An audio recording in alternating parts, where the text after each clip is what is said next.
কদিন ধরেই ম্যাচটিকে ঘিরে তৈরি হয়েছিল উত্তাপ উত্তেজনা।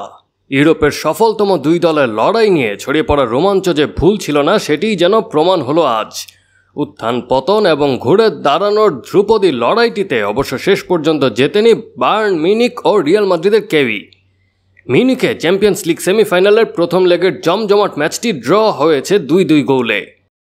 এলিয়াঞ্জ অ্যারেনায় শুরুতে স্বাগতিক বায়ার্নের দাপটের মধ্যে ভিনিসিয়াসের গোলে রিয়ালের এগিয়ে যাওয়া। বিরতির পর ম্যাচ যখন রিয়ালের নিয়ন্ত্রণে মনে হচ্ছিল তখন 4 মিনিটের মধ্যে 2 গোল করে উল্টো রথে বায়ার্নকে এগিয়ে দেন লেরয় সানে ও হ্যারি কেইন। এরপর বায়ার্ন যখন জয় নিয়ে ম্যাচ শেষ করার অপেক্ষায় ছিল তখন ফের পাল্টা আঘাত হানে রিয়াল। পেনাল্টি থেকে নিজের ও দলের দ্বিতীয় গোল আদায় করে রিয়ালকে সমতায় ফেরান ভিনিসিয়াস জুনিয়র।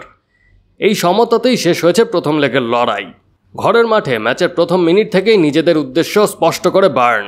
প্রথম লেগে নিজেদের মাঠে যে কোনো মূল্যে জেতার লক্ষ্য নিয়ে খেলতে নামে মিউনিখের ক্লাবটি। ফলে ম্যাচের প্রথম 21 মিনিটে রিয়ালের পোস্ট লক্ষ্য করে 6টি শট নেয় বায়ার্ন, যার 2টি ছিল লক্ষ্যে। এর মধ্যে 1-1-এ রিয়াল গোলরক্ষক আন্দ্রি লুনিনকে একা পেয়েও গোল করতে ব্যর্থ হন সানে। এছাড়া কেইন, জামাল মুসিয়ালাদের তৈরি করা আরও কিছু আক্রমণ নষ্ট হয় কাছাকাছি গিয়ে। অন্যদিকে প্রথম 20 মিনিটে রিয়ালের কেটেছে থিতু হওয়ার চেষ্টাতেই। 2-1বার বল পায়ে পেলেও ঠিকঠাকভাবে নিয়ন্ত্রণে রাখতে পারছিল না তারা। কিন্তু স্রোতের বিপরীতে ম্যাচের 24 মিনিটে গোল করার আসল কাজটি ঠিকই সেরে ফেলে রিয়াল। এই নিয়ে চতুর্থ খেলোয়াড় হিসেবে টানা 3 চ্যাম্পিয়ন্স লিগ সেমিফাইনালে গোল করার কীর্তি গড়লেন ভিনিসিয়াস। তার আগে এই কীর্তি গড়েছিলেন জারি লিটমানেন, ক্রিশ্চিয়ানো রোনালদো এবং কেভিন ডি ব্রুইনা।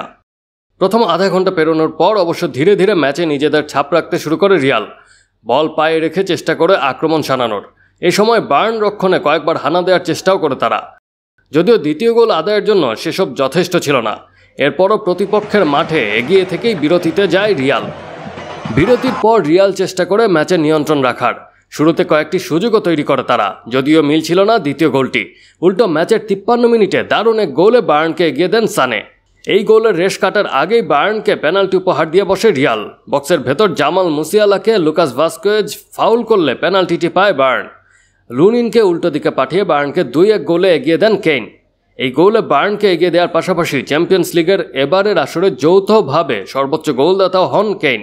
এগিয়ে গিয়ে বায়ার্নের আত্মবিশ্বাস যেন আরও বেড়ে যায়।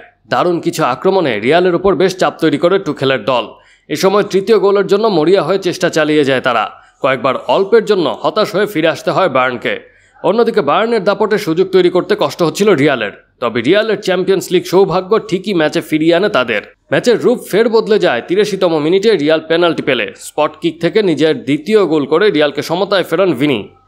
এ ড্রয়ের পর ম্যাচের নিষ্পত্তির জন্য এখন সবার চোখ থাকবে সান্তিয়াগো বার্নাব্যুতে, যেখানে আগামী 8ই মে রাতে সেমিফাইনালের দ্বিতীয় লেগে মুখোমুখি হবে এই দুই পরাশক্তি। Action sports.